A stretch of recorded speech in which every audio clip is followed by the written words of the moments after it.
തിരുവനന്തപുരം പേരൂർക്കട മാനസികാരോഗ്യ കേന്ദ്രത്തിൽ രോഗിയെ തൂങ്ങി മരിച്ച നിലയിൽ കണ്ടെത്തി. ഉച്ചയോടെയാണ് രോഗിയെ മരിച്ച നിലയിൽ കണ്ടെത്തിയത്. 30 വയസ്സുള്ള പുരുഷനാണ് മരിച്ചത്. AV ജയശങ്കർ ചേരുന്നുണ്ട് വിശദാംശങ്ങളുമായി. ജയശങ്കർ, എന്താണ് അവിടെ സംഭവിച്ചത്? ഈ ഉദ്യോഗസ്ഥരുടെ ഒന്നും നിരീക്ഷണം അവിടെ കൃത്യമായി ഉണ്ടായിരുന്നില്ലേ വാർഡിൽ, അല്ലെങ്കിൽ ഇയാളെ പാർപ്പിച്ചിരുന്നയിടത്ത്?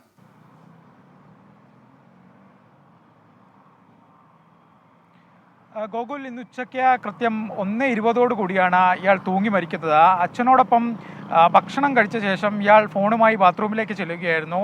തുടർന്ന് ഏറെ നേരം കഴിഞ്ഞിട്ടും പുറത്തേക്ക് വരാത്തതിനെ തുടർന്ന് അച്ഛൻ പോയി നോക്കിയ ഘട്ടത്തിലാണ് ഇയാളെ തൂങ്ങി മരിച്ച നിലയിൽ കണ്ടത്. ഇയാളുടെ പേരുവിവരങ്ങളും മറ്റും നമുക്ക് പറയുന്നതിന് ബുദ്ധിമുട്ടുകളുണ്ട്. 30 വയസ്സുള്ള കാട്ടാക്കട സ്വദേശിയാണ് എന്തായാലും മാനസികാരോഗ്യ കേന്ദ്രത്തിൽ തൂങ്ങി മരിച്ചിട്ടുള്ളത്. കടുത്ത മദ്യാസക്തിയെ തുടർന്ന് ഇവിടുത്തെ മാനസികാരോഗ്യ കേന്ദ്രത്തിലെ അഡിക്ഷൻ സെൻറ്ററിൽ ഈ മാസം 14-നാണ് ഇയാൾ അഡ്മിറ്റ് ചെയ്യുന്നത്. അതുമായി ബന്ധപ്പെട്ട ചികിത്സ നടത്തി വരുന്നതിന് വേണ്ടിയാണ് ഇയാൾ ആത്മഹത്യ ചെയ്തത്. നമ്മൾ ഡോക്ടർമാരുമായി മറ്റും സംസാരിച്ചു. ആ ഘട്ടത്തിൽ അവർ പറയുന്നത്, ഇത്തരത്തിൽ മദ്യാസക്തിയുള്ള ആളുകൾക്ക് മദ്യം നിശ്ചിത അളവിൽ ലഭിക്കാതെ വരുന്ന ഘട്ടത്തിൽ ഇവരിൽ ആത്മഹത്യ സാധ്യത ഉണ്ടാകും, അത്തരത്തിലൊരു ടെൻഡൻസി ഇവർ പ്രകടിപ്പിക്കുമെന്നാണ്. എന്തായാലും പോലീസ്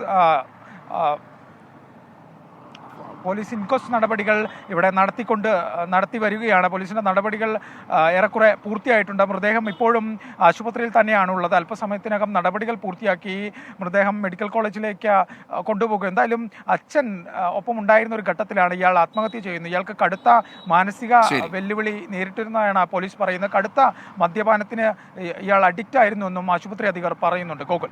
ശരി ജയശങ്കർ, പേരൂർക്കടയിലെ മാനസികാരോഗ്യ കേന്ദ്രത്തിലാണ് മദ്യാസക്തി തുടർന്ന് ചികിത്സയ്ക്കെത്തിയ യുവാവ് ജീവനൊടുക്കിയത്. അദ്ദേഹത്തിന്റെ പിതാവും ഒപ്പമുണ്ടായിരുന്ന സമയത്ത് തന്നെയാണ് ശുചിമുറിയിൽ കയറി ഇയാൾ ജീവനൊടുക്കിയത് എന്നതാണ് വിവരം. 24 അഞ്ചിന്റെ വജ്രത്തിളക്കം.